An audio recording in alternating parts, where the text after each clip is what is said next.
भाग दूसरा देखने के लिए सब्सक्राइब करें। एक बार धर्म और लक्ष्मी में बहस हो गई।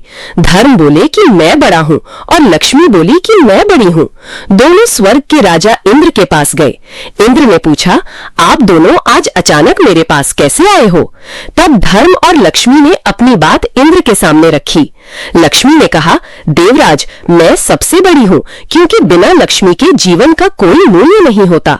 धर्म ने कहा कि हे देवेंद्र, बिना धर्म के भी जीवन का कोई औचित्य नहीं रहता। इसीलिए हम चाहते हैं कि आप हमारा न्याय करें और बताएं हम दोनों में कौन सर्वश्रेष्ठ है। देवराज इंद्र धर्म संकट में आ गए। उन्होंने सोचा कि मैं कैसे यह बताऊं कि कौन सबसे सर्वश्रेष्ठ है।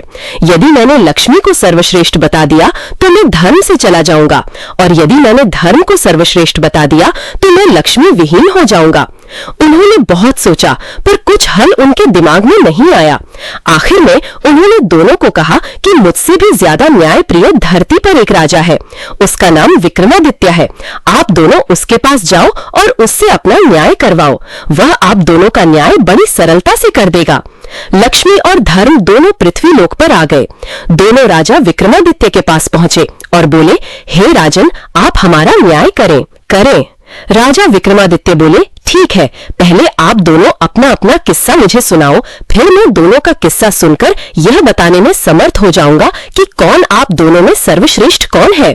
लक्ष्मी और धर्म ने अपनी अपनी बात राजा विक्रमादित्य के सामने रखी और लक्ष्मी बोली कि हे राजन, यदि मनुष्य के पास मैं न रहूं तो उसका जीवन अर्थहीन हो जाएगा, इसीलिए मैं खुद को बड़ी बता रही हूँ।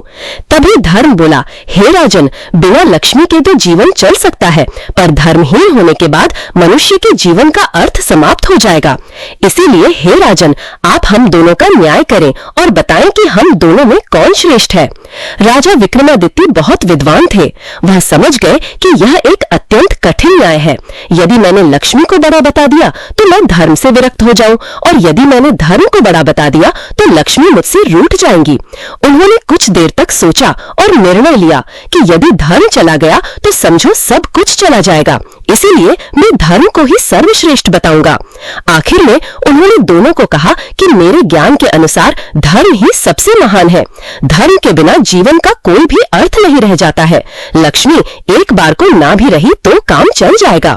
राजा विक्रमादित्य के इस न्याय से लक्ष्मी जी उन पर क्रोधित हो गई और उनका सारा राज्य और धन वैभव सब गायब कर दिया। विक्रमादित्य रातों रात भिखारी हो गए और वहां से चलकर एक नदी के पास आए। सोचा, चलो नदी से कुछ मछलियां पकड़ी जाए। उन्होंने नदी से कुछ मछलियां पकड़ी, फिर उन्हें भूनकर नदी के किनारे रख दिया ताकि स्नान के उपरांत मैं इन मछलियों को खाऊंगा। लेकिन जैसे ही वे नहाकर बाहर आए तो देखा सारी मछलियां जिंदा होकर जल में कूद गई। वह समझ गए कि ये सब लक्ष्मी के क्रोध के कारण हुआ है। वह कुछ नहीं बोले, भूखे ही वह अपनी बहन के यहाँ चल पड़े। उनकी बहन को वहाँ के लोगों ने बताया कि तुम्हारा भाई विक्रमादित्य तुमसे मिलने आ रहा है। बहन ने पूछा कि भाई कैसे आ रहा है? लोगों ने बताया कि वह फटे हाल वस्त्रों में पैदल आ रहा है। उन्होंने कहा कि उसे घोड़ों के अस्तबल में ठहरने को कहो। विक्रमादित्य को घोड़ों के अस्तबल में ठहराया गया और खाने के लिए उन्हें छोकर की रोटी दी गई। वह समझ गए थे कि यह लक्ष्मी की नाराजगी का असर है, इसीलिए उन्होंने वहीं जमीन में गड्ढा खोदकर वह रोटियां गाड़ दी और बोले कि हे धरती माँ, मैं जब दोबारा यहाँ आऊंगा तो आप ये रोटी इसी स्थिति में संभाल कर रखना। फिर वह किसी को बताए बिना वहां से रवाना हो गए। अगले दिन सुबह वह अपने एक मित्र के पास पहुंचे। मित्र ने उनका बहुत स्वागत किया। खाने के लिए उनको तरह तरह के व्यंजन परोसे गए। जब राजा विक्रमादित्य खाना खाने बैठे तो उन्होंने देखा कि खूंटी पर टंगा 9 नखा हार खूंटी निगल रही है। वो समझ गए कि ये भी लक्ष्मी की एक चाल है, इसीलिए उन्होंने अपनी सफाई में कुछ भी नहीं कहा। मित्र जानता था कि विक्रमादित्य ऐसा नहीं कर सकते, पर उसकी पत्नी ने विक्रमादित्य पर अभियोग लगा दिया। वहां से विक्रमादित्य चलते हुए किसी दूसरे राज्य में आ गए। चलते चलते थक जाने के कारण उन्होंने सोचा कि क्यों न किसी वृक्ष के नीचे थोड़ी देर सो लिया जाए। उधर उस राजा के यहाँ चोरों ने चोरी की थी। वह धन उन्होंने लाकर सोते हुए विक्रमादित्य विक्रमादित्य के पास रख दिया। इधर राजा के सैनिक चोरों की तलाश में जब वहां पहुंचे तो देखा कि सारा धन विक्रमादित्य के पास पड़ा था। उन्हें समझ में आ गया कि यही चोर है। उसको पकड़कर राजा के पास ले गए। राजा ने पूछा कि क्या तुमने ही यह धन चुराया है? विक्रमादित्य ने कहा, राजन, यह धन मैंने नहीं चुराया है।